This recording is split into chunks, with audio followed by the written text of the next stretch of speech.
शब्द पूछ लिया जाए आपसे महापुरुष, महापुरुष, तो देखो दूसरा पद प्रमुख है, ठीक है।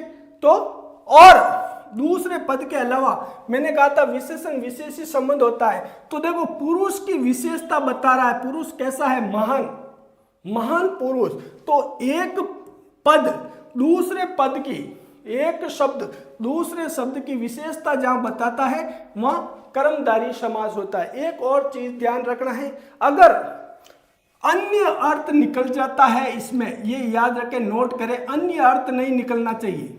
यदि अन्य अर्थ निकलता है तो मैंने बताया अन्य अर्थ का हिंदी में एक ही समास होता है और वो आपका होता है बहुव्रीहि समास। कौन सा होता है, बहुव्रीहि समास, ये ध्यान रखना। ये अन्य अर्थ यानी विशेष तौर देवता राक्षसों के लिए काम में आता है, तो ध्यान रखना है इसका अन्य अर्थ निकल जाए तो वो आपका बहुव्रीहि होगा, नहीं तो कर्मधारय होगा। इसमें विशेषण विशेष्य संबंध हो रहा है, ठीक है। और अपन चर्चा कर रहे हैं विशेषण विशेष्य संबंध को कैसे पहचानना, ठीक है।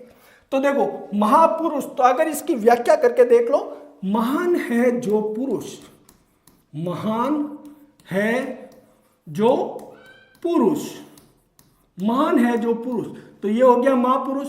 यानी एक शब्द दूसरे की विशेषता बता रहा है। ऐसे विशेषण विशेष्य शब्द आपको मिल जाते हैं तो वहां आप आंखें बंद कर कर्मधारय समास लगा सकते हैं और कर्मधारय समास ही होगा, ठीक है। आगे एक और देखते हैं उदाहरण, जैसे प्राण प्रिय, प्राण प्रिय, आपसे पूछ लिया जाए प्राण प्रिय, तो देखो प्रिय प्राण दोनों आपस में विशेषण विशेष्य संबंध बता रहे। प्राणों से प्रिय है या प्रिय है जो प्राणों से, प्रिय है जो प्राणों से, वहां पर प्राण प्रिय होगा।